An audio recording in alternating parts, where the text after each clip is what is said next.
저는 여러분에게 세상에서 가장 아름다운 이야기를 여러분에게 해드리려고 합니다.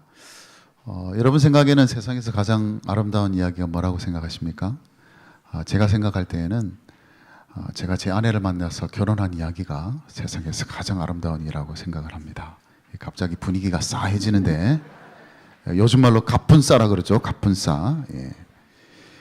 여러분은 뭐 동의 안 하시겠지만 저는 그렇게 생각합니다. 제 인생에서 이것처럼 아름다운 이야기는 없습니다. 제 아내를 만난 이야기 최고의 아름다운 이야기죠. 세상에서 가장 아름다운 이야기는 굉장히 주관적입니다. 그래서 나름대로 자기의 인생의 경험에 따라서 세상에서 가장 아름다운 이야기는 다 다릅니다. 어떤 분은 뭐 저처럼 아내 만난 이야기, 남편 만난 이야기가 최고로 아름다운 이야기가 될 수 있고 또 최악의 이야기가 될 수도 있겠죠. 또 어떤 분들은 내가 목적한 것을 이루었을 때 그 모든 과정을 통해서 이루어는 일들을 바라보면서 최고의 아름다운 이야기라고 생각할 수가 있겠고, 또 어떤 친구와의 아름다운 우정의 이야기, 인생의 경험에 따라 사람마다 다 다릅니다. 아름다운 이야기들은 굉장히 다르지만 제가 오늘 여러분에게 말씀드리고자 하는 이 세상에서 가장 아름다운 이야기는 누구에게나 아름다울 수밖에 없는 사랑의 이야기고, 누구에게나 아름다워야 하는 이야기, 바로 그 이야기를 여러분에게 해드리려고 합니다. 잠시 여러분이 영상을 보셨는데 바로 이 영상에 담긴 이야기를 오늘 여러분에게 해드리려고 하고 있고, 이것이 오늘 제가 여러분에게 들려드리고자 하는 세상에서 가장 아름다운 이야기입니다. 그 이야기가 세 개로 나누어져 있습니다. 첫째는 창조의 이야기, 두 번째는 타락의 이야기, 마지막 세 번째는 구원의 이야기입니다. 한번 들어보시고 이게 왜 세상에서 가장 아름다운 이야기가 될 수 있는지 잘 들어보시면서 그 이야기가 또 여러분의 이야기가 될 수 있는 마음으로 또 이 말씀 여러분에게 전하겠습니다. 먼저 첫 번째 이야기는 창조의 이야기입니다. 우리가 참 먹고 살기가 참 바쁘지 않습니까? 그래서 참 좀처럼 던지지 않는 질문이 있습니다. 그 중에 대표적인 것이 뭐냐면 도대체 이 모든 것들은 다 어디서 왔을까? 이 산들과 바다와 또 이 모든 나무와 꽃과 이런 것들이 다 어디서 왔을까? 그리고 나는 도대체 어디서 왔을까?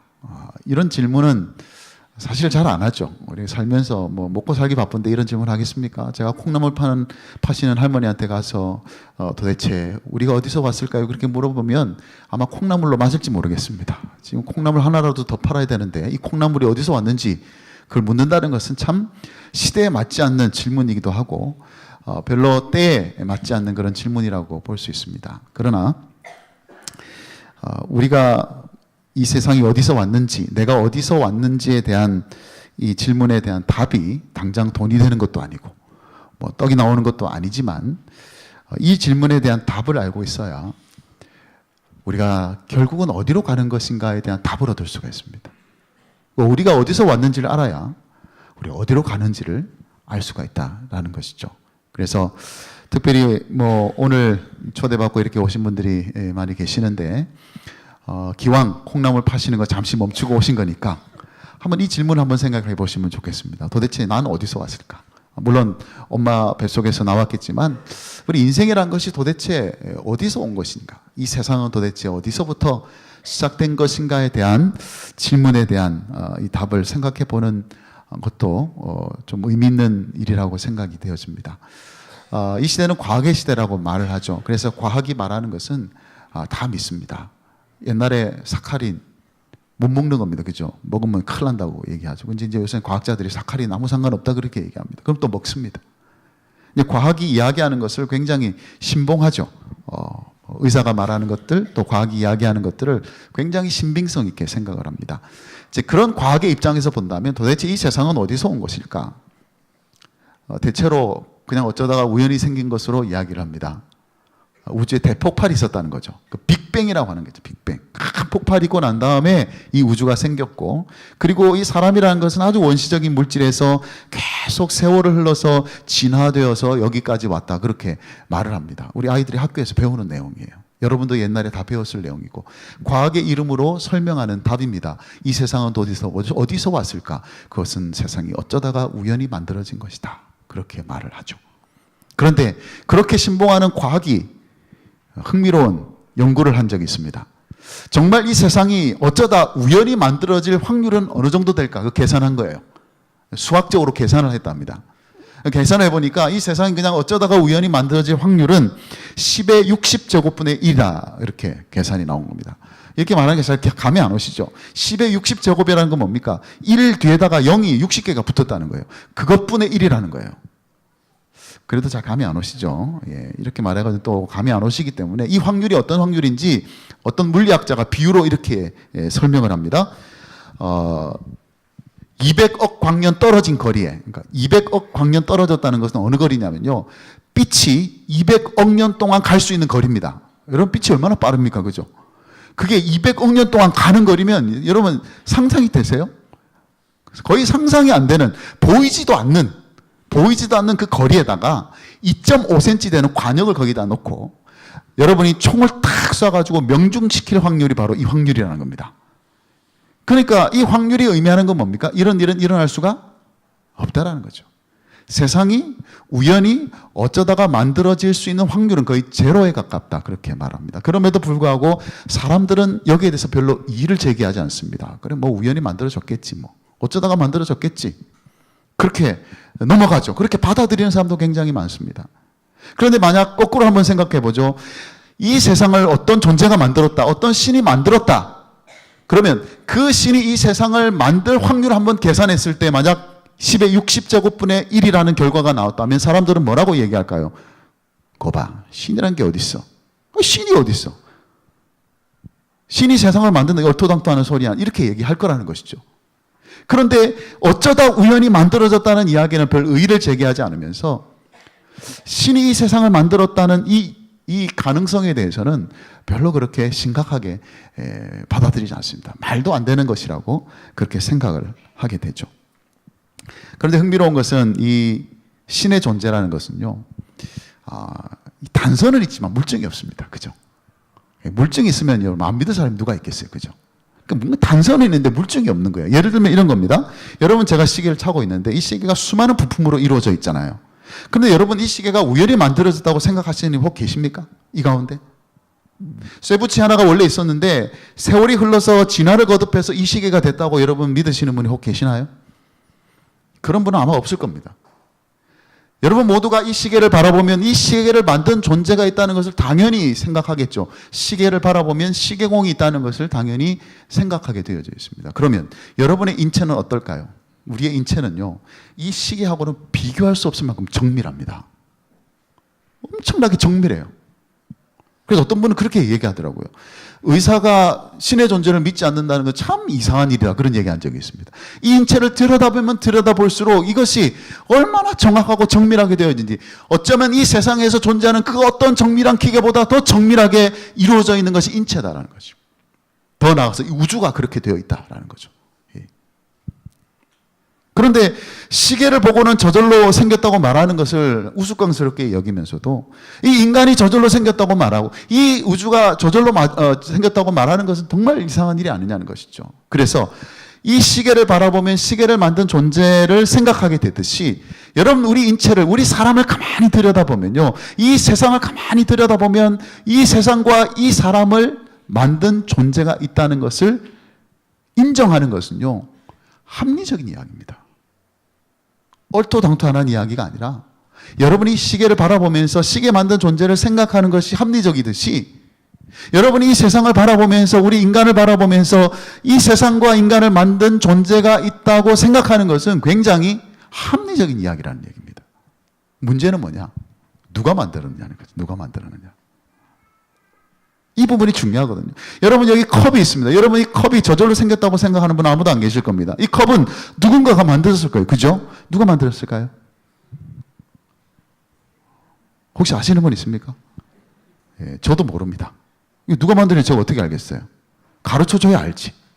분명히 만든 사람이 있을 거 아니겠습니까? 이 컵을 누군가는 분명히 만들었을 텐데 우리가 모르는 이유는 안 가르쳐 주니까 모르는 거예요. 그러나 만든 존재가 있다는 것을 우리가 분명히 확신할 수 있죠. 알 수 있죠. 그러나 누군가가 얘기해 주면 알게 되는 겁니다. 이 컵을 누가 만들었다고 얘기해 주면 알게 되는 것이죠. 그런 점에서 제가 이 성경을 여러분에게 말씀을 드려요. 제 이야기를 하는 것이 아니라 성경에 보면 성경 제일 첫 번째 부분에, 성경이 굉장히 두껍죠. 그죠? 한 권 읽기가 굉장히 쉽지 않습니다. 시간도 많이 걸려요. 그런데 이 성경의 제일 첫 번째 부분, 제일 첫 번째 문장에 뭐라고 기록되어 있냐면, 창세기가 성경의 제일 앞부분인데 제일 첫 번째 1장 1절에 보면 이렇게 말씀하고 있습니다. 한번 보시겠습니다. 한번 띄워주시겠습니까? 창세기 1장 1절. 이게 제일 성경 첫 번째 부분입니다. 태초에 하나님이 천지를 창조하시니라 그랬어요. 이 세상이 누군가에 의해서 만들어진 것이 분명한데 누가 그것을 만들었느냐? 성경은 분명히 이야기를 하죠. 하나님이 이 세상을 만드셨다. 그렇게 선언하고 있습니다. 그래서 이 세상은 우연히 어쩌다가 만들어진 것이 아니라 하나님이 태초에 만들어서 이 세상이 존재하게 되었다는 것이고, 결국 도대체 이 세상은 어디에서 온 것인가라는 이 답은요, 하나님으로부터 온 것입니다.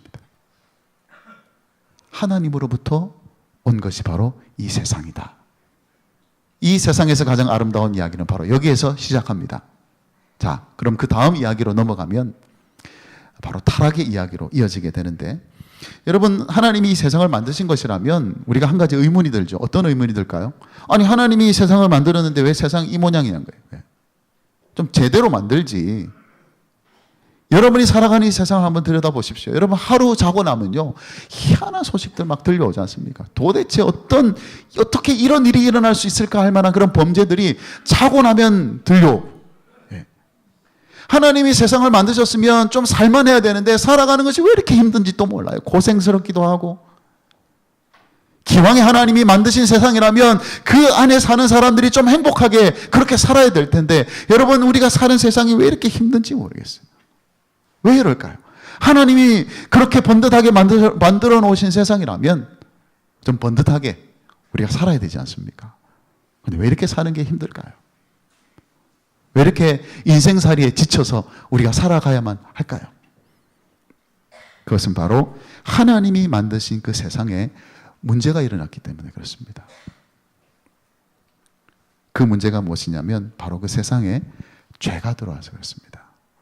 하나님이 만드신 이 아름다운 세상에 죄가 들어오면서부터 세상에 문제가 발생하기 시작하고 사람에게 문제가 일어나기 시작한 거예요. 여러분, 교회 안 다니셔도 흔히 잘 아는 이야기잖아요. 아담과 하와가 선악과 따먹은 이야기는요, 교회 안 다니는 분들도 다 아는 이야기입니다. 그런데 그런 이야기하면 그런 말씀 하시는 분 계세요. 아니, 하나님 뭐하러 거기다가 그걸 만들어가지고 따먹게 하느냐는 거예요. 아니, 안 만들면 될 거 아니에요. 안 만들면 될 거 아니에요. 근데 여러분, 왜 하나님이 그 에덴 동산 가운데에 사람이 먹으면 안 되는 나무를 거기다 심어 놓으셨을까요? 여러분, 그 나무는요, 사람을 골탕 먹이기 위해서 만들어 놓은 나무 아니라 하나님과 인간 사이의 관계를 설정하기 위해서 만들어 놓은 겁니다. 무슨 말씀입니까? 하나님이 최초의 사람인 아담과 하와에게 말씀하신 거예요. 야, 에덴 동산에 있는 건 너 다 먹어도 돼. 다 마음껏 먹어도 돼. 딱 한 가지만 먹지 마라. 저기 있는 저 나무에 있는 열매는 먹지 마라. 먹지 마라. 여러분, 그러면 아담과 하와가 그 동산을 다니면서 막 마음대로 따먹었을 거 아니에요. 먹을 걸 따먹다가 딱 그 나무를 보면서 무슨 생각을 했을까요? 우리 같이 아이고 저건 뭐든 만들어 놔가지고 시험 들게 만드나, 그렇게 생각할 수도 있겠지만 하나님의 의도는 그게 아니라 그 나무를 보면서 이런 생각하라고 만들어 놓으신 겁니다. 저건 내가 손을 못 대네. 여러분, 이게 왜 중요한 이야기인지 아십니까? 내가 다 할 수 있는데 하나를 못 해요. 그건 뭘 의미하죠? 나에게는 한계가 존재한다는 겁니다. 어떤 한계? 하나님과 인간 사이의 그 한계가 존재한다는 거예요. 내가 모든 것을 다 할 수 있고 내가 마음대로 다 할 수 있으면 내가 주인이에요. 그죠? 주인은 그런 겁니다. 그러나 주인이 따로 있다면요, 자기가 못하는 것이 분명히 있습니다. 전세 서름을 잘 아시는 여러분들, 그죠? 여러분 전세 살면 여러분 마음대로 못하는 게 있잖아요. 예. 그래서 인간이 모든 것을 다 먹을 수 있는데 하나를 먹지 못한다는 것은 왜 그런 나무를 두시느냐면 하나님은 그것을 보시면서 하나님과 우리 사이의 관계를 설정하기를 원하시는 거예요. 이 세상의 주인은 네가 아니라 나다라는 거예요. 하나님이란 존재를 잊지 말라는 거죠.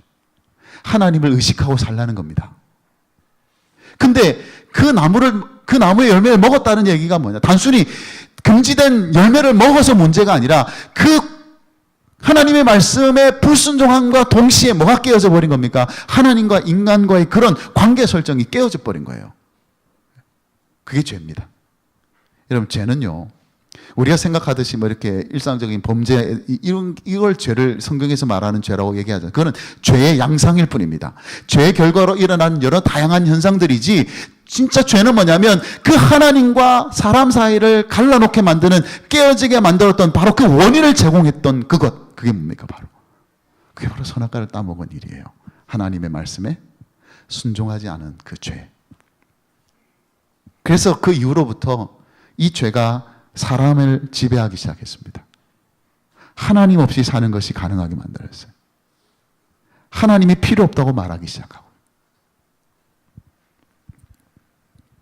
그것을 우리가 타락이라고 이야기를 합니다. 그래서 사람은 태어나면 다 죄인으로 태어납니다. 이렇게 말씀드려서 참 죄송한데, 법 없이 살아오신 분들에게 굉장히 죄송하지만, 그래서 우리는 죄의 영향력을 가지고 영향 아래에서 태어납니다. 그래서 누가 안 가르쳐줘도 자연스럽게 죄를 짓습니다. 우리 아기들이 참 순수하고 천사 같지만 거짓말 안 가르쳐줘도요, 자기가 좀 불리하다 싶으면 얼마든지 거짓말합니다. 여러분 자녀들에게 죄를 가르쳐 주신 적이 있습니까? 아무도 없어요. 그런 사람이 누가 있겠어요? 자기 자녀에게 거짓말 가르쳐주고 사기치는 법 가르쳐주고 그렇게 가르쳐주는 부모가 없어요. 그러나 사람은요, 가르쳐주지 않아도 우리 안에 있는 그 죄의 본성 때문에 죄의 다양한 양상들을 나타낼 수밖에 없는 게 바로 인간입니다. 사람이 얼마나 악하냐면, 여러분 2차 세계대전 때 나치가 유태인을 600만 명이나 죽인 것을 여러분 잘 아시죠? 학살을 했습니다. 600만 명이 죽었다는데 별로 놀라지도 않으시는데 여러분, 우리 4사람만 살해당해도 난리가 나지 않습니까? 예. 어제도 부산에서 아주 끔찍한 일이 일어났잖아요. 예. 일가족이 다 살해당하는 그 일이 얼마나 충격을 받습니까? 600만 명, 그러니까 600만 명에 감이 안 오셔서 그런지 모르겠는데 600만 명이나 되는 사람이 목숨을 잃었습니다. 가스실에 들어가서 학살을 당했어요. 사람이 어떻게 그런 짓을 할 수 있을까요? 놀라운 것은요, 그 600만 명을 학살한 책임자를 이제 잡아들여가지고 이제 전범 재판을 하게 되는데, 그 책임자 중에 가장 핵심적인 사람이 아히만이라는 사람이 있었습니다. 도망다니다 결국 잡혔어요. 그리고 재판을 받게 되었는데, 그 재판하는 과정 속에서 이제 증인들이 이제 와서 증언을 하지 않겠습니까?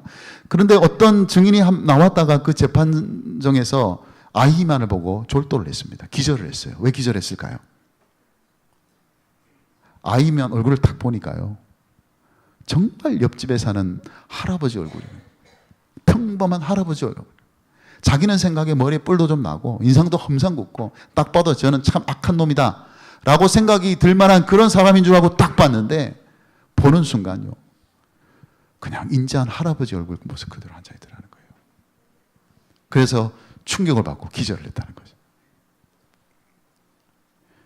그래서 여러분, 타락의 결과로 일어난 일들은 뭐냐면, 우리는 얼마든지 죄를 지을 가능성을 가지고 살아가게 됩니다.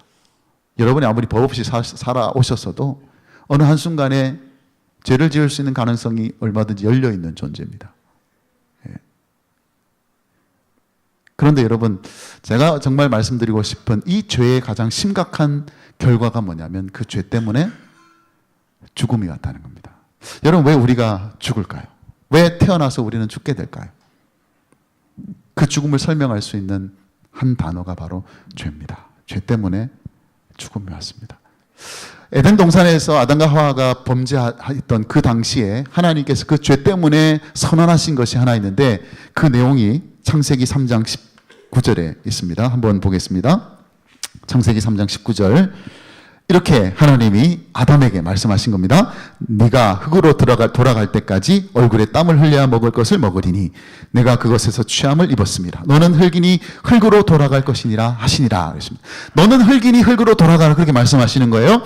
원래 아담과 하와가 흙으로 만들어졌습니다. 그러나 하나님이 다시 그 흙으로 되돌려 보내는 것은 하나님의 계획이 아니에요. 그런데 왜 하나님은 이 순간 네가 흙으로 만들어졌으니 다시 흙으로 돌아갈 것이다. 여러분은 흙으로 돌아간다는 말의 의미는 잘 알죠. 죽는다는 겁니다. 네가 이제는 죽게 될 것이다. 범죄한 결과 일어난 가장 치명적인 결과가 뭐냐면 너는 이제 흙으로 돌아가게 될 것이다. 그 전에는 인생이 삶과 죽음의 구분이 없었습니다. 오직 삶밖에 없었죠.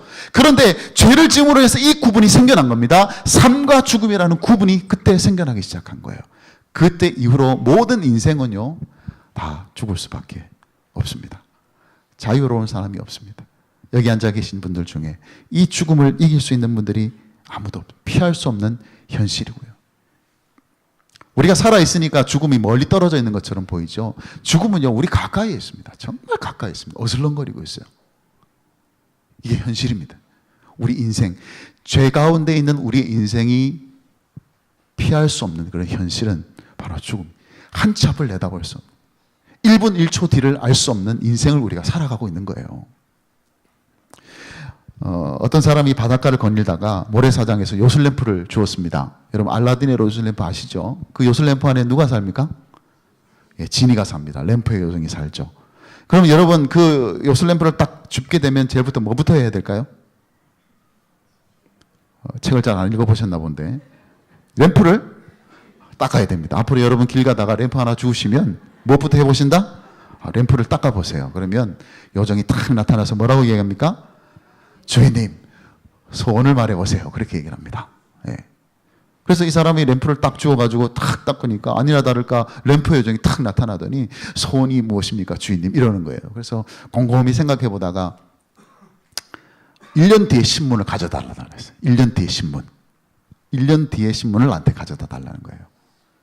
그 이유인즉슨 그 1년 뒤에 신문에 보면 주식 시세표가 나와 있을 거예요.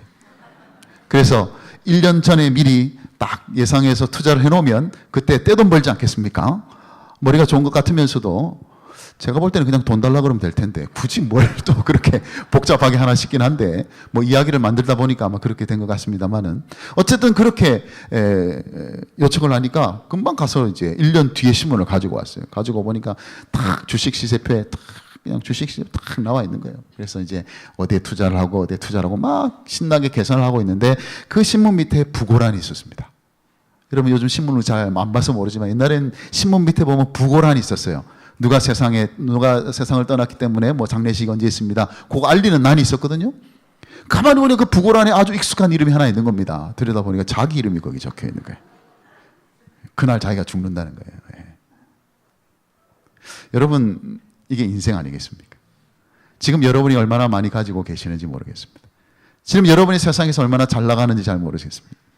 혹 여러분 지금 세상에서 나는 새도 떨어뜨리는 권력을 가지고 있을지도 모르겠습니다만은 죽음 앞에서는 철저히 무력하죠. 죽음 앞에서 모든 게 다 끝이 납니다. 그게 죽음의 위력이고요. 그게 죽음의 힘이고요. 피할 수 없는 이 죽음, 죄로 인해서 발생한 이 죽음입니다. 여러분 초대해놓고 뭐 죄니 뭐 죽음이니 이렇게 마음을 무겁게 해드려서 굉장히 죄송합니다. 그래서 유머를 하나 여러분에게 해드리겠습니다. 언젠가 인터넷에서 본 건데 제목 50대 60대 여자가 절대 하면 안 되는 것. 여기 50대 60대 계시죠? 용서하시고 들으십시오. 50대 60대 여자가 하지 말아야 될 것. 첫째, 며느리한테 절대 엄마처럼 생각하라고 강요하지 마라. 며느리가 절대 그렇게 생각할 리가 없다는 거예요. 뭐 자기도 뭐 며느리 딸 구분하면서 그런 말 하지 말라는 것이죠. 둘째, 며느리한테 카카오 스토리 친구 신청하지 말라는 거예요. 왜냐? 며느리가 굉장히 곤란해지고요. 거기 들어가면요, 아들 녀석이 처가에 가서 애교 떠는 사진만 볼 것이다. 마음 상하니까 아예 신청하지 마라. 그렇게 얘기를 합니다. 세 번째, 지하철에서 자리 양보받아도 섭섭해하거나 놀라지 말라는 거예요. 젊은이들 눈에는 다 할머니로 보인다라는 겁니다. 예.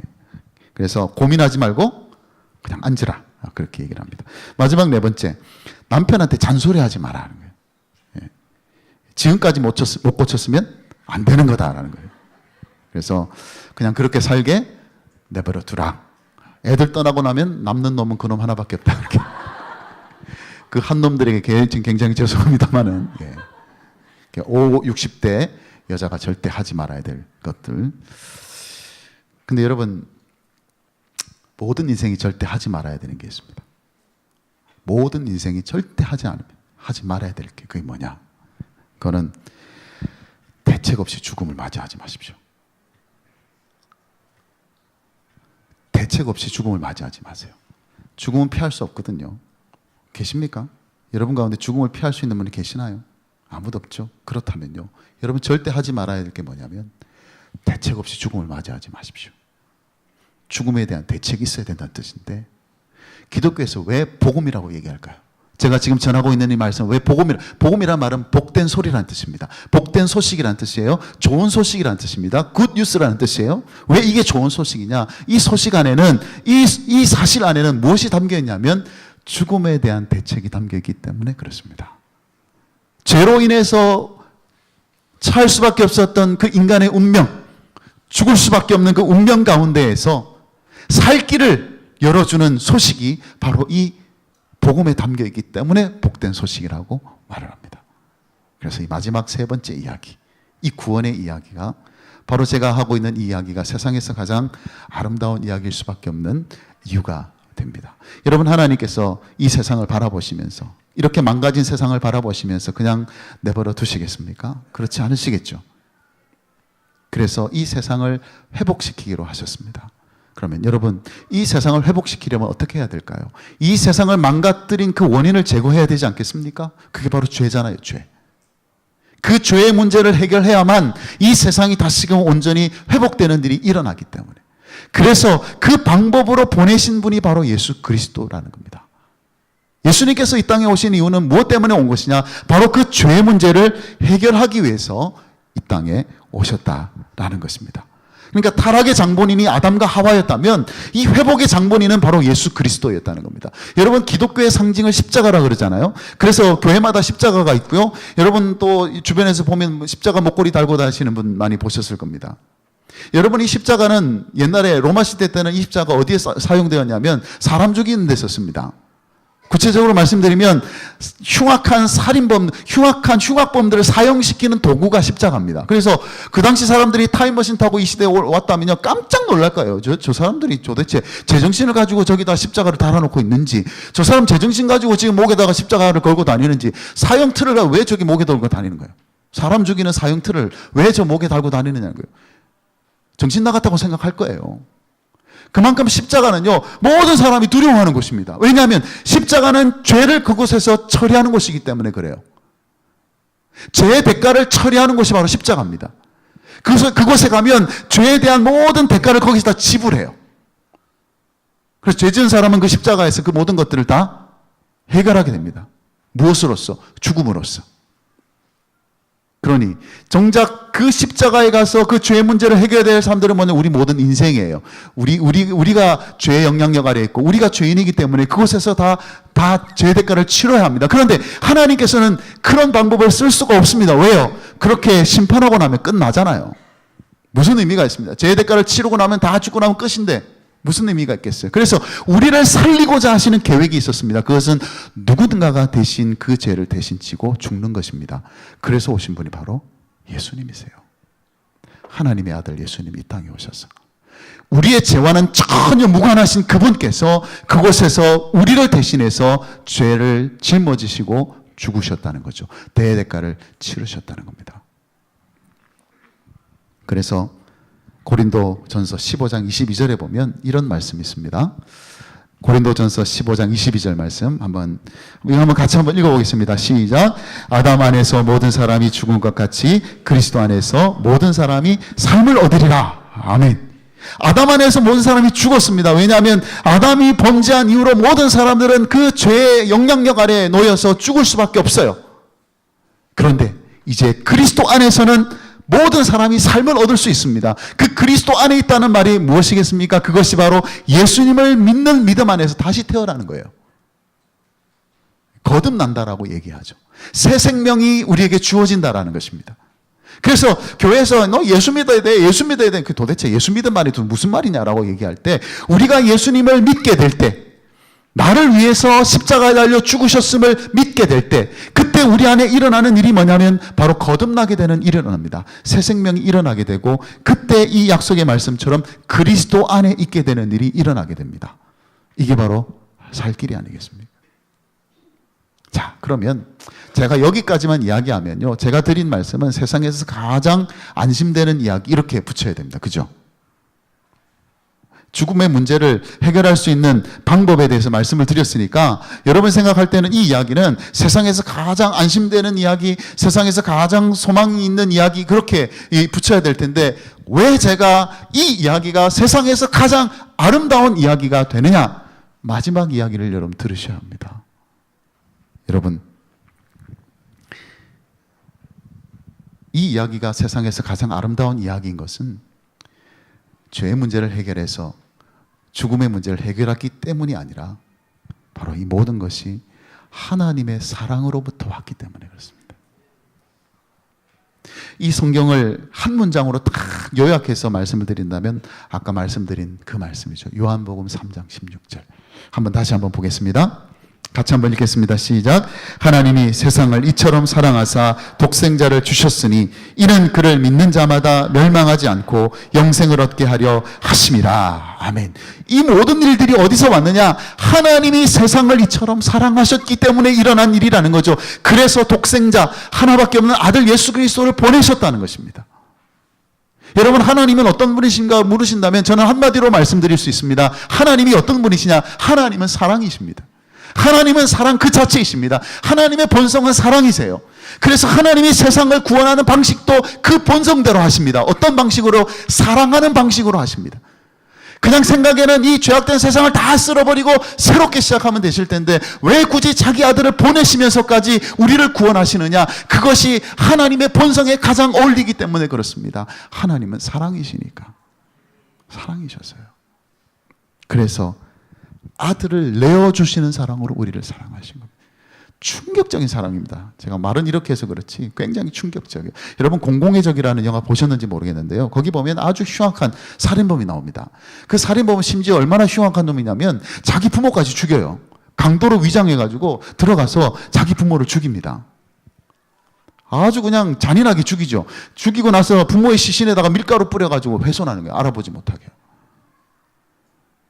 그런 아들이 그렇게 부모를 죽이고 씻고 있을 때에 쓰러져 있던 엄마가요, 옆에 있던 그 아들이 그 살인을 하다가 떨어뜨리는 손톱이죠, 손톱. 그 손톱을 자기가 삼킵니다. 왜 삼켰을까요? 엄마는 알았어요. 이 자기를 죽이는 이 살인범이 아들이라는 걸 알았어요. 이 손톱이 발견되면 잡힐까 봐. 그래서 자기가 그 증거를 없애버린 겁니다. 먹어가지고 없앤 거예요. 여러분, 그게 부모 마음입니다. 부모는요, 그렇게 자식을 사랑해요. 자식이라면요, 자기 생명도 내어줄 만큼 사랑하는 것이 부모입니다. 여러분 다 그렇게 자녀를 키워오셨지 않습니까? 근데 여러분, 하나님이 우리를 사랑하는 방식은요, 우리의 상상을 완전히 초월합니다. 여러분, 여러분의 자식을 죽이면서까지 누구를 사랑할 수 있는 대상은 여러분에게 있습니까? 제게는 없습니다. 제 아들을 죽이면서까지 누군가를 사랑할 수 있는 그런 사람이 세상에는 존재하지 않습니다. 내가 죽으면 죽었지. 왜 내 아들을 죽이면서까지 누군가를 사랑하겠습니까? 그런 일은 일어날 수가 없어요. 그건 여러분도 마찬가지가 아니겠습니까?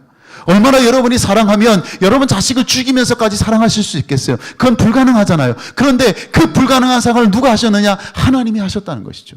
하나님이 누구를 사랑하기 위해서, 우리들을 사랑하기 위해서 자신을 내어주신 것도 모자라서 자기 아들을 십자가에 내놓으셨습니다. 그게 하나님이 우리를 사랑하는 방식. 여러분, 왜 이 이야기가 세상에서 가장 아름다운 이야기냐? 하나님이 그렇게 여러분을 사랑하시기 때문입니다. 천국 가서 좋겠다가 아니라 이제는 죽음의 권세에서 해방되어서 영원한 생명을 얻었기 때문이 아니라 하나님이 우리를 그렇게 사랑하십니다. 오늘 이곳에 어떤 이유로 이곳에 와 계셔 있겠지만은 지금도 하나님이 여러분을 그렇게 사랑하셔서 이 자리에 앉아 계신 줄로 저는 믿습니다. 협박에 의해서 오신 분도 계실 것이고 하도 귀찮게 해가지고 한번 와주자 해서 오신 분도 계시고 다양한 이유로 앉아 계시겠지만 여러분, 이것은 그렇게 해서 여러분이 앉아있게 된 자리가 아니라 세상을 그렇게 사랑하시는 하나님께서 여러분에게 이 사랑의 이야기 들려주려고 내가 너를 사랑한다. 내가 너를 너무 사랑해서 내 아들 예수 그리스도도 십자가에 죽게 했다. 그 아름다운 이야기의 주인공이신 그 예수님을 여러분들 마음속에 받아들일 수 있게 되기를 바랍니다. 처음에 드린 질문, 도대체 이 세상이 어디서 왔는, 내가 도대체 어디서 왔는가라는 질문으로 시작했는데 그 질문에 대한 답을 여러분이 아신다면요, 이제 마지막 질문 답을 하실 수 있습니다. 우리는 결국 어디로 갈까? 우리 인생은 도대체 어디로 가는 것일까? 예수님을 만난 인생은요, 영원한 생명 가운데에서 하나님과 영원히 함께 있을 하나님의 나라로 가게 됩니다.